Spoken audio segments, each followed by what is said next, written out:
Hello, everyone, and welcome to another session of the Buddy Study Group. I'm Gretchen Berry, Chief Marketing Officer at Buddy INS, and today I have with me Lori Martin, one of our top LTCI specialists. Lori has worked on several of our group enrollments, both as a specialist, but also in some cases as more of an account manager, and we'll talk about that in a little bit. I also have with me Sandy Doherty, our Chief Operating Officer, and Sandy handles much of the implementation related to the enrollment platform itself, and billing, among many, many other things. We could not do this without Sandy. So anyway, here we go. Let's dive in. But before we get to Lori, I want to first distinguish between something that Sandy and I were talking about earlier, and that's enrollments where you have an 80-20 commission split versus an enrollment where it's a 50-50 split. And I'm kind of generalizing here because really every case is different. But when you have an 80-20 split, there's an expectation that you, as the broker, will do most of the work. We have processes and collateral in place in the Buddy system to help you, but Buddy isn't as involved as we are with a 50-50 split. And generally speaking, the 50-50 splits, and Mark and Jason, you can jump in if I'm not getting this exactly right. With a 50-50 split, they tend to be larger cases, but not always. And actually, if it were up to me and Sandy, quite frankly, everyone would be doing a 50-50 split on their first case so that we can walk you through the process at the very from the very beginning, because it can be a little bit overwhelming. So, we're going to walk through most of this today, but I just kind of wanted to set that context so that you understand that, we're walking you through pretty much everything that happens. So depending on the case, depends on how much Buddy is involved in that process. So, all right, here we go. So let's start at the very beginning. So, Miss Lori, let's talk about employers rather than associations. So let's talk about what an employer needs to do. What do you want to see first as they prepare for an enrollment, and how early should that conversation start? Yes, and um, the earlier the better. I always say, you know what, and I think you might not get a buy-in right away when you first propose the idea, and you just have to be patient. Long-term care insurance is kind of outside of the realm of the usual employee benefits like health insurance, dental, et cetera. And it can take a while, right? Whether it's a voluntary benefit, whether it's ER paid or partly ER paid. But starting early is very, very important because you really need to spend a lot of time on education, education, education, right? And it's education not only for the employees, but again, for the employer or the HR department, if they have an HR department and whoever is in that department, to understand how these plans work. And again, understand the importance of providing that education to the employees, so you have a really good outcome. I always say, as a broker, you want to create a successful enrollment, certainly for the employees, for the HR department, for the employer. And you know what? You want to have some fun too. It really is a lot of, I think long-term care insurance is, I'm passionate about it. It's really fun, and it's fun to educate individuals about why this is so important and why it's such an important benefit in the workplace. Yeah, I totally agree. And actually, before we talk about education, because that is that is an important part and it involves a lot of steps. Hmm. Sandy, before we even get to, that piece of it in the kickoff call, isn't there is a signed application that we have to have, correct? Correct.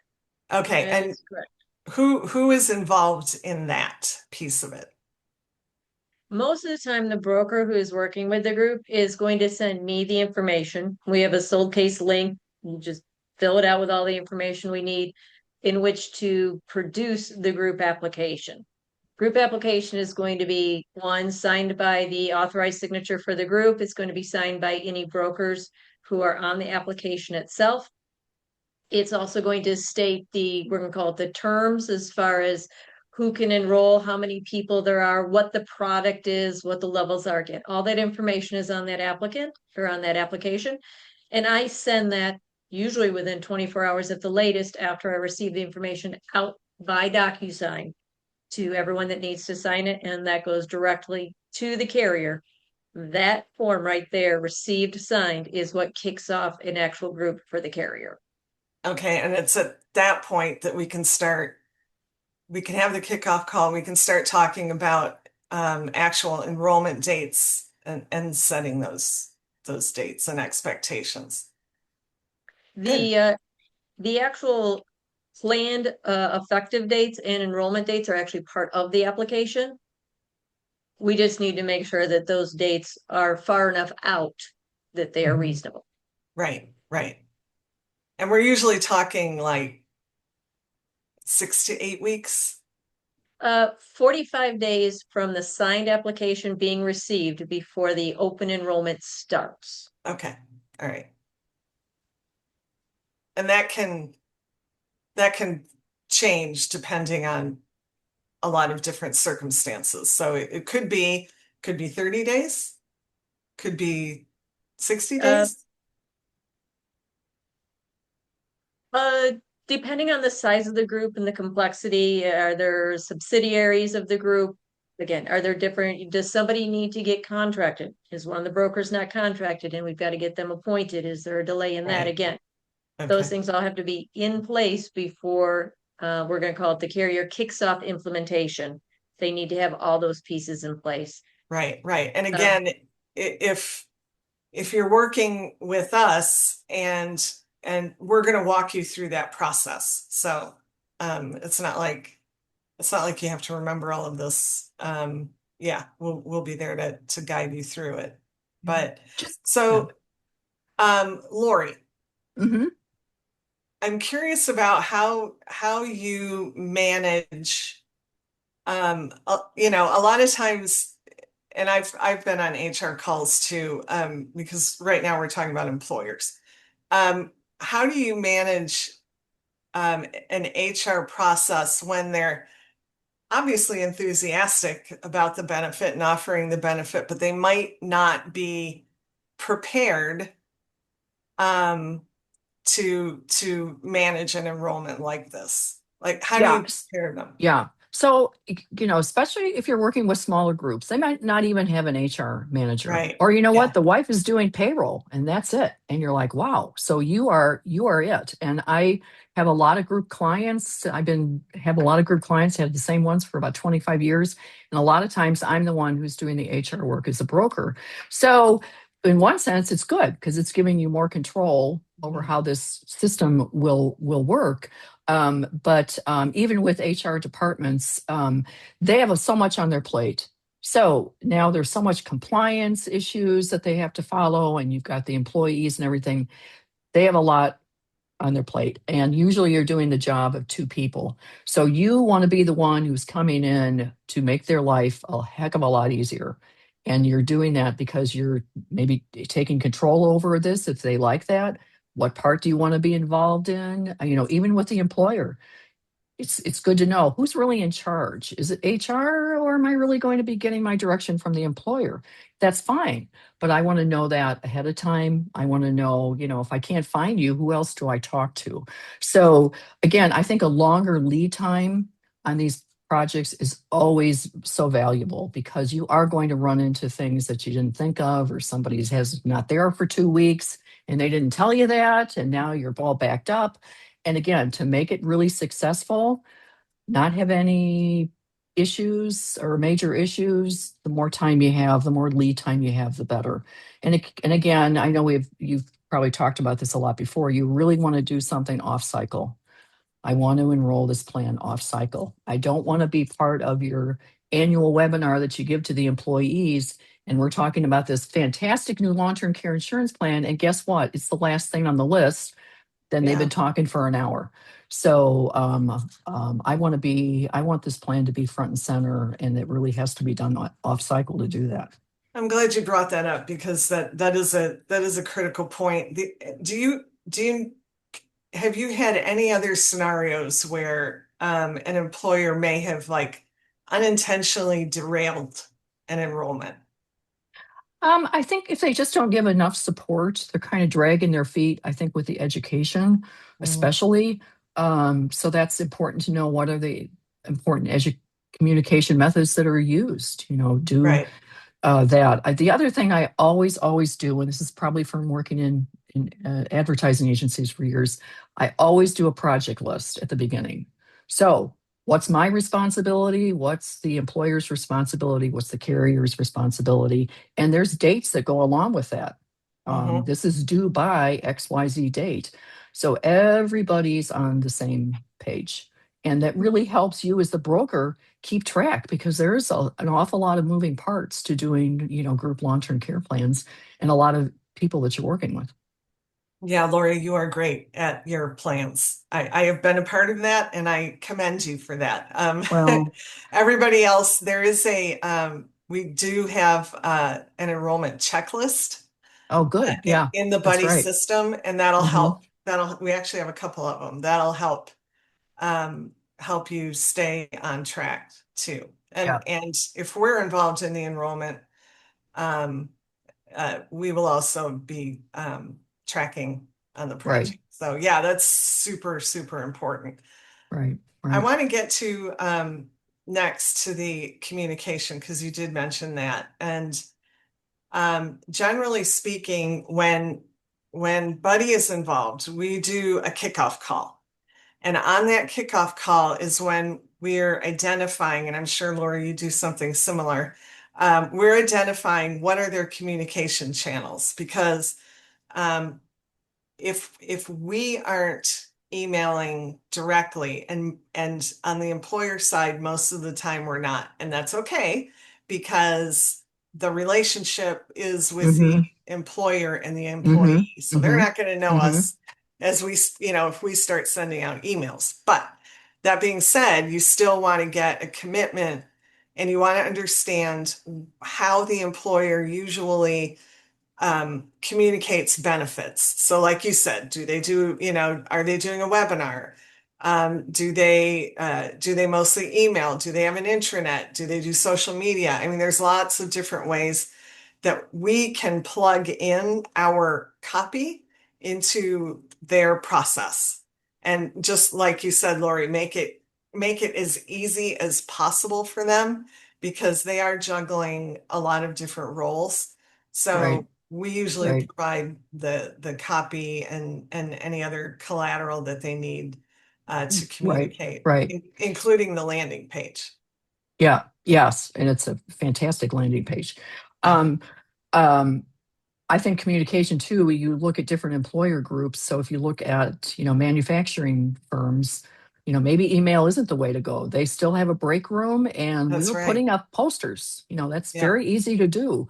And or they have a newsletter. They still do a Mhm. newsletter. So some people do it, some companies still do it kind of the old-fashioned way, depending on their staff. And I think when you talk about communication and, I'm a big planner, so if somebody tells me to do something, I try and do it right away. But when you're talking about enrollments, what does everybody do? They wait to the last possible minute. So don't ever think, oh my gosh, I'm doing too much. I'm reaching out to them too much. That's probably not the case because you really want to use all those different communication vehicles that you Right. can Yeah. because, you have to kind of let it sink and get it into people's brains.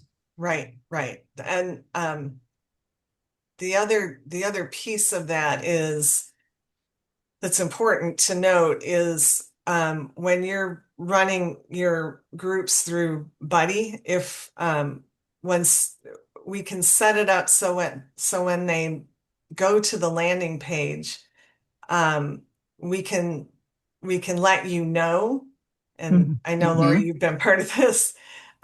We let you know that yes, this person has Right. is interested, and then it's up to you to decide how you want to reach out to them. Right. We have a brand new process where we're actually gathering as somebody is walking through the journey, and I should have brought it up, but we will at the end. As somebody's walking through the enrollment journey on the landing page, we will be getting data points for that as they're walking through that. So if they get to a certain point and they drop off, Mm-hmm. we'll get that information and we'll be able to reach out to them. So we'll be sending out additional emails, or we'll be letting the specialist know who's working on the case, or the broker know that, this person stopped here. So you might want to reach out and find out, why. Why? Yeah. Yeah, Yeah. so it just, That's excellent. Yeah. yeah, it gives us Yeah. more information on each Right. enrollee so Right. that we Right. can help educate them and Yeah. sort of nudge Yeah. them along. Yeah. Yeah. And if you have a local company, I've done meetings where I brought in 3 dozen donuts and I'm part of the, weekly staff meeting. And what a great way to show your face, right? So that's Right. always important if you have the opportunity. Or it's a lunch and learn Zoom. I'll, just order in sandwiches for everybody and we'll do a Zoom meeting if it's somebody that's not local, because I think that personal connection really cements the relationship where two, they feel they can reach out to you. Yes, that is huge. And we are closing on an enrollment tomorrow where um, the enrollees already know the specialist, and Lori's one of them. And we have been emailing consistently, and the emails are coming from the specialists. So we have a team of specialists on this enrollment. And that enrollment has been hugely successful. And I cannot emphasize enough how important it is that you be involved in the Mhm. enrollment. Mhm. Everybody, if you're going to do a group enrollment, like you said, Lori, get involved, get Right. yourself into that communication process, Right. and make sure you're reaching out. Make sure they know who you are.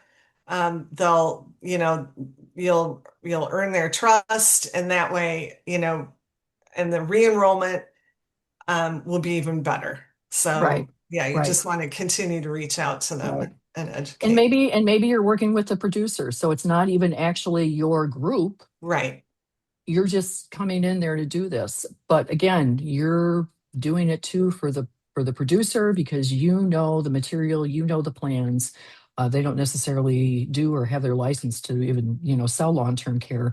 But I think the more you are involved, the more honestly you can control the whole process, and Mhm. that's what you want, because that's going to lead to a successful enrollment, right? Right. Um, I want to touch on the actual, not the education process, but the part two of that, and that is the actual enrollment process. I know Sandy, you're involved in this a lot, and um, what are some things, Sandy, that you see, and of course Lori too, that you see happens when somebody starts to enroll? What are some things that might trip them up or get or feel complicated that that can maybe be addressed earlier, or that the agent can help with? Either one of From you.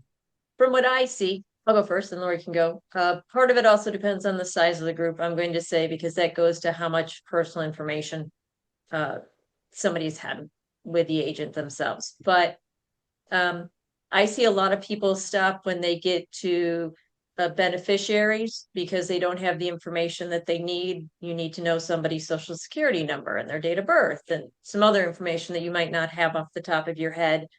And sometimes it's hard to come back once somebody stops. If you're doing one that requires ACH payments. We do a lot of groups where it's a direct ACH to the policyholder versus a payroll deduction. Okay, you have to have your routing number and your account number. I know if I'm not at my desk, I don't have that. I don't carry a checkbook with me. So knowing that you need to have that type of information ahead of time is also something that's super helpful. So Yeah. And I think the enrollment platform is it's so easy to use. You know, it's and you always say this doesn't take long at all. But again, if you are able, like Sandy said, to identify what you need ahead of time, you might get more people that, you know, just automatically will go through and finish it in one step, as opposed to not, and maybe coming back and maybe not. Yeah. It's good Right, information to let everybody know. right, for sure. Actually, let me share my screen for a second. Hold on one moment. Talk amongst yourselves. I just wanted to say regarding communication too, you know, sometimes the carriers have handouts. You can always use those too. You go to the carrier and see what marketing material they have, or maybe you just want to pick up some of their marketing material and make it your own when you're talking about the plan. So you don't have to necessarily reinvent the wheel all the time. That is Or true. or you come to the buddy site because they have everything. Here's the buddy system. Yeah, for those of you who aren't in here yet, I encourage you to get a membership, and you can get 30 days for free. Or if you're running your business through Buddy, you get access to this for free also. This is specifically the small group guide. But you can also see where this will kind of walk you through pretty much the process, whether it's small group or larger group. But I encourage you to go through this. It will help you understand everything from the kick. So this is pretty much after the group application has been signed. So from the kickoff planning to education and marketing, and it gives you tons and tons of tools, from presentations, employee benefits guides. These are new. We've just started doing these in like the last 6 months or so. Um, uh, this is something that you can give to the employer to include in their benefits guide. Most employers have those. Um, Articles, and then the landing pages. I'm going to click into one, but it's not, this is one of our, what I call static landing pages. But this is where you will direct everybody. Everybody will come to a landing page, and it's where they can get into the enrollment system, but it's also where they can play around with the calculator. I'm sure most of you, if you've been on these study groups before, you've seen this because Jason demos this all the time. So this is where they can dial up the benefit, dial it up, dial it down, and get comfortable with that leverage between the premium and the benefit. So we get lots of feedback on this, and it's super helpful for the employees. And Lori, do you use the calculators? Like if you're on a call with an employee? Yes. And this is actually just even a great selling tool. So before I even ever sold anything and we start talking about, well, how does enrollment work? I will say, here's a demo landing page Mhm, that you will get. And this sells it right there. I mean, mhm. really, nobody else is doing this. Right, And sometimes, you know, employees, and that's another thing, you know, for obviously smaller groups, I'll meet with anybody anytime. So this is a great thing for employees to share with employees and actually walk through it with them. Um, and of course, you provide other information about why this is such an important employee benefit plan for you and your family while you're talking about, you know, how much should I get? What is the premium going to cost me? How does this work? So you know, for us, and we've been doing it a long time, it's very easy to understand, but not necessarily for everybody else. But it's another right. touch point with that actual employee that you hope is going to enroll in the plan. Right, right. Jason, if you don't mind, if you can pull up the demo to the new process. I should have had it ready, but I don't. If you can find that, that would be fantastic. I will dig it up right now. We'll show everybody. Okay, let me see. I believe I have another question that I wanted to ask Sandy. Oh, yes. Okay. So we've gone through the enrollment process. And Jason, let me know when you have that and I can It's I private messaged you in the chat. You're fantastic. Thank you. Okay, let's do that first.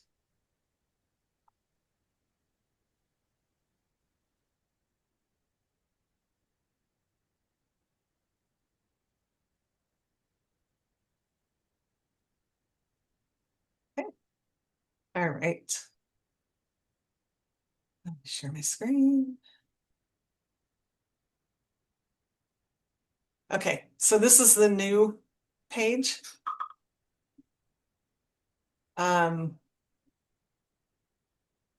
Sorry, I got to get rid of you guys. There you go. So this is what I was talking about as far as like it's more of a process where they're actually involved in going through the whole process. So it's going to ask, they get to choose their avatar, then it asks them questions, a series of questions. State do you live in? We're trying to get them, we want to get them not just through the process, but really thinking about why they need this. So here's a good question. Have you ever had to be a caregiver for an aging loved one? So this gets them in that mindset. Yes, I have been. No, I haven't. What matters most to you in planning for long-term care? Is it affordable coverage or is it that they want to maximize their benefit? So what they answer there drops them into either 100,000 as the default or 10,000 as the default because we don't want to scare them away. But you can see that this new process is much more interactive. It's intuitive rather than scrolling through a static page. They're involved in how they're building their benefit. So I just love this. And the other cool thing about this is besides the fact that it ages you. Fantastic. You still look good. But it also provides us with those data points so we can see if somebody just drops off right here. We can either tell the specialist, we can give you a list of people who are in the journey and then dropped out and where they dropped out, and then you can decide if you want to follow up with them, or Buddy, because they included their name and their email address, even on the employer side, because we usually cannot reach out to them unless they opt in. So they're opting in at that point. So where they drop off here is we can message them or have somebody call them just to find out, did you have any questions? Was it a cost thing? Was it a benefit thing? It's just much better as far as more custom communication to their experience. So I'm very excited about the data that we're going to be getting from this journey. So anyway, that's the new journey. I'm going to stop sharing here because I wanted to get Sandy in here real quick before it gets too late. Okay, so Sandy, there are a lot of questions around what happens after an enrollment closes. So, I know it's just not, that's the end date. Everybody goes their separate ways. So what does that post-enrollment process look like for you on your end? Okay. Most of the enrollments are going to end 15 days before the effective date if it's a payroll deduction or an ER paid, or they're going to end 3 weeks before, so maybe by the 10th of the month if it is an ACH.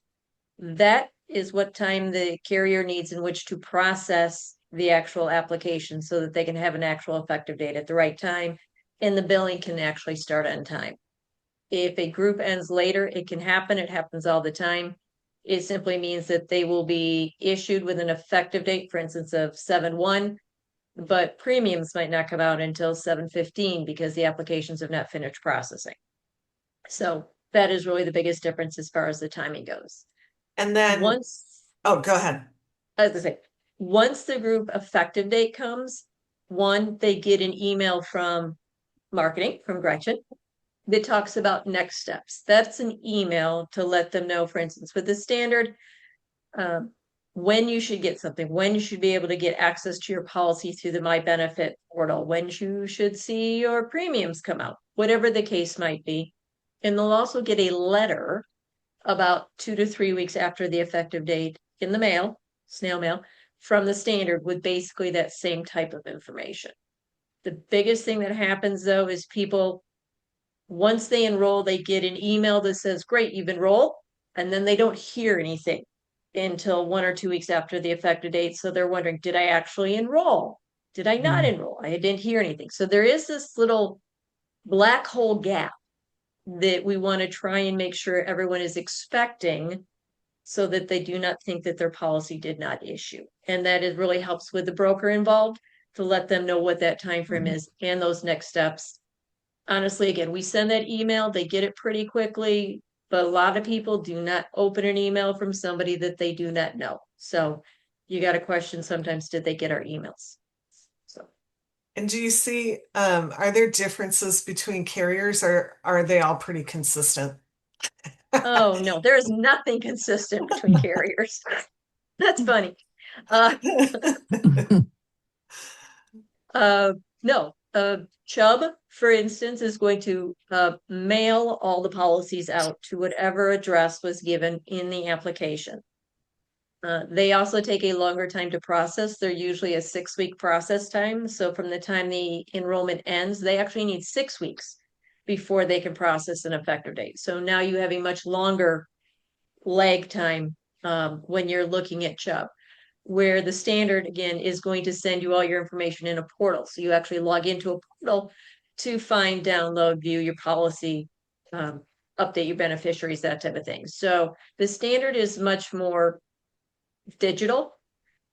And Chubb, for instance, is all paper based. And if you want to update something, it is a paper, I guess, say application or paper policy update that is actually emailed in or mailed in or faxed in. Mhm.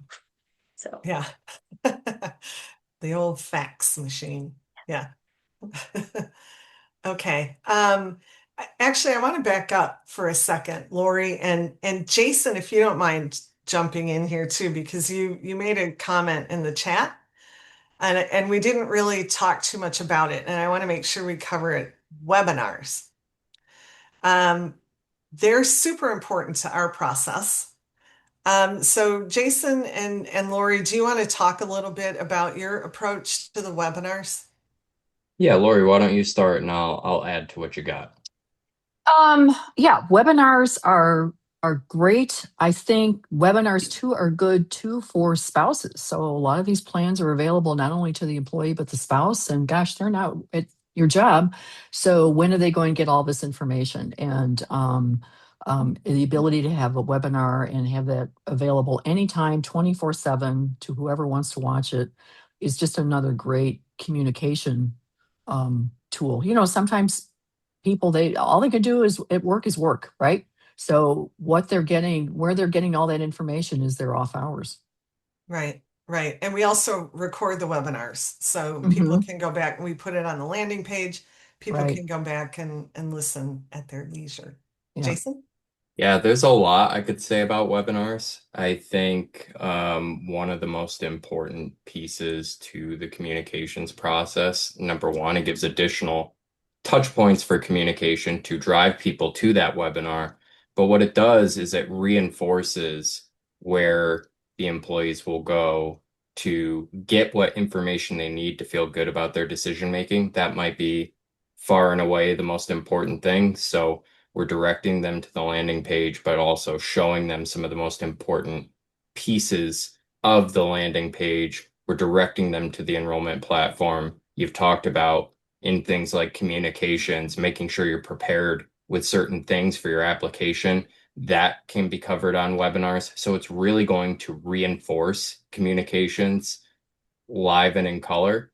I also think it helps employees come up with questions they didn't know that they had that actually lead to more interest, more engagement, and more opportunities for experts to help them.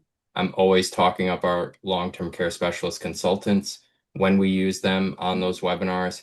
Sometimes I'm actually having them present on the webinars to introduce themselves, put a face to a name. There is just so much accomplished by webinars, but my favorite groups to do webinars for are small groups. You really get an idea of that sort of intimate family makeup of the small groups. Oftentimes you get the entire group like in the conference room for the webinar, even if it's virtual, right? And I don't know what it is, but most groups you just get a sense for the culture really, really Mhm. quickly.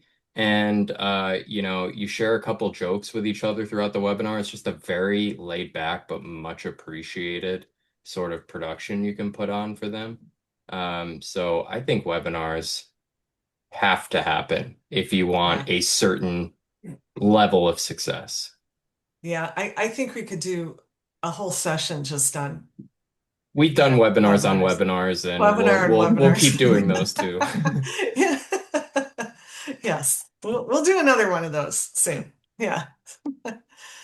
Um, Actually, we have a few I just noticed. We have Dale on this call, Diane, um, have also helped us and are actually right now helping us on as specialists on different enrollments. So yeah, it's great to see you guys. Can I just butt in now that I'm here and Yes, ask Lori a question? please do.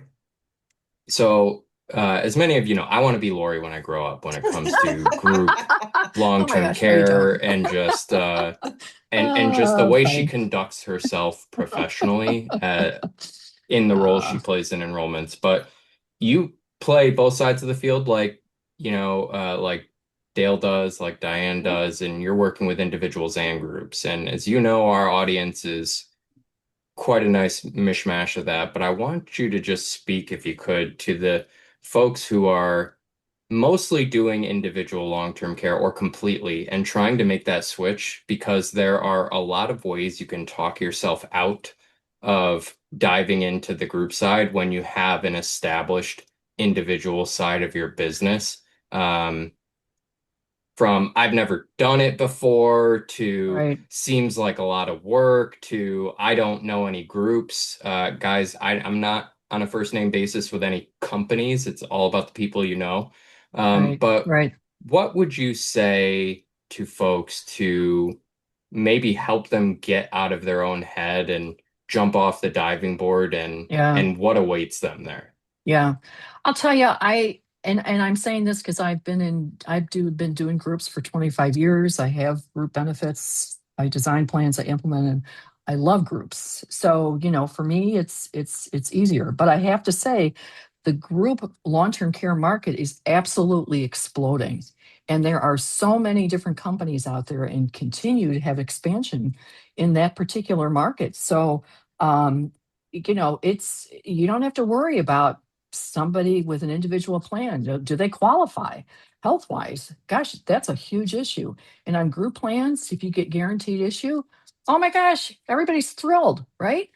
And so it's a lot easier to actually to sell. So I think for brand new people, I think again working with Buddy, who is providing so much material for you to help you make it successful and have those conversations with people to learn, or work with another long-term care specialist who's been doing this for a long time to get your feet wet. I've done a few groups. Now I can do this on my own because now I get it. And just the satisfaction, I think there's a huge satisfaction.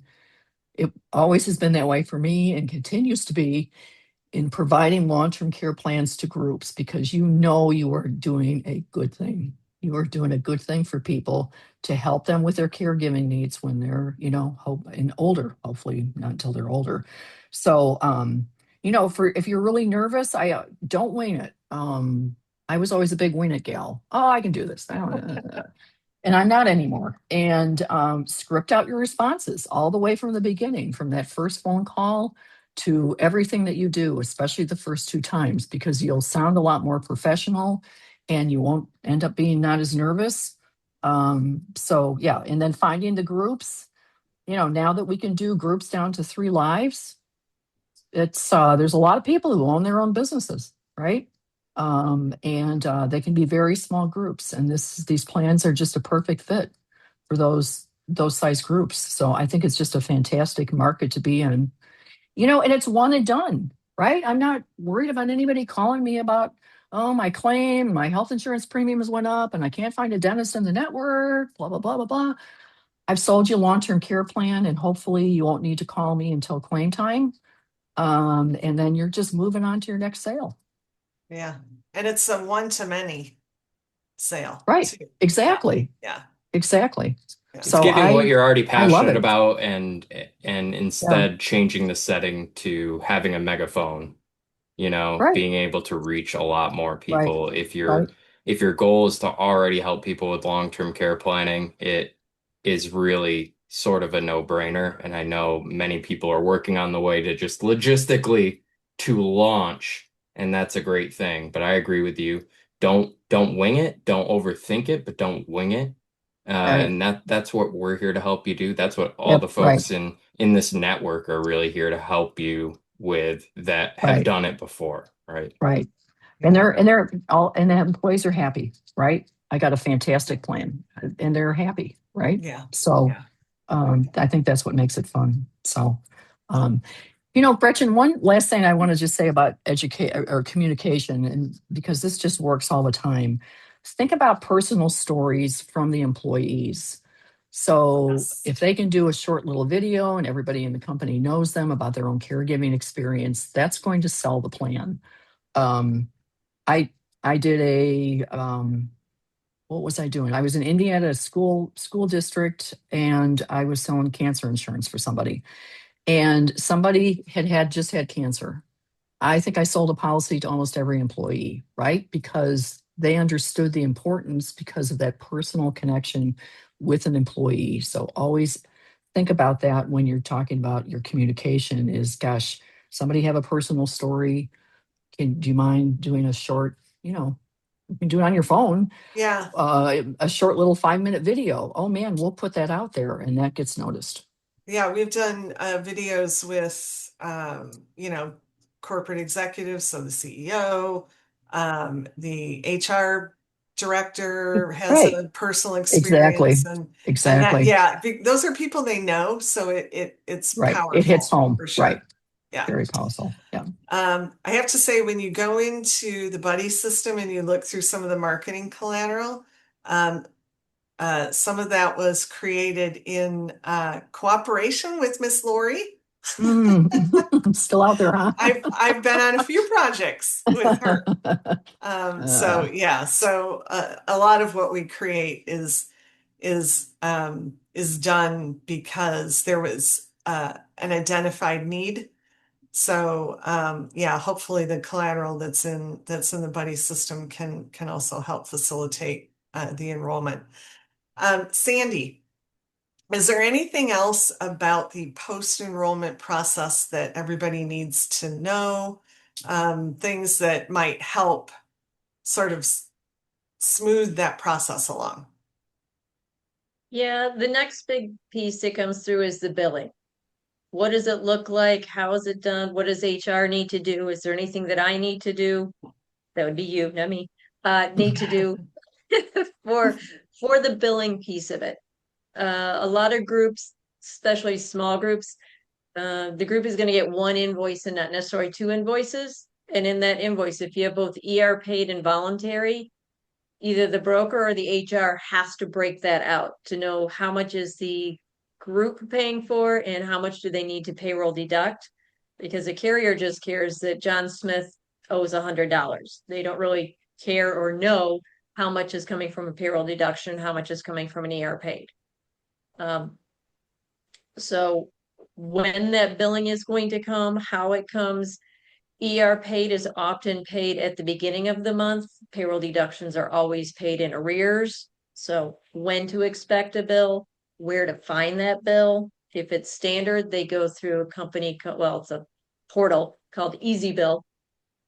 When do those invoices go? How am I going to pay it again? So there's always going to be billing questions, and addressing those up front are usually a really good practice for HR so that they know what to expect.